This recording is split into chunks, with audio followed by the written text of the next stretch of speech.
তোমাদের পছন্দ একটা জিনিস নিয়ে এসেছি। চলো, গাছ কে না ভালোবাসে বলো? গাছ তো সবাই ভালোবাসে, আর আমিও প্রচুর ভালোবাসি। এই আজকে বাজারে গেছিলাম, বেগুনের চারা কিনে নিয়ে এসেছি। বেগুনের চারা দেখেছো? তিন রকমের চারা। উনি তো বলে দিল যে এই গাছগুলো খুব ভালো হবে, বেগুনগুলো খুব ভালো হবে, নিয়ে যাও। বুঝতে পেরেছো? এই বড় বড় বেগুন।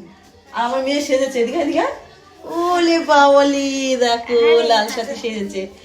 আর বেগুনের চারা তো নিয়ে এসেছি, কিরকম হয়েছে বলো? আর বেগুন হলে অবশ্যই দেখাবো। আমার না, জানো তো, বাড়িতে জায়গা নেই গাছ লাগানোর, তবু আমি লাগাই।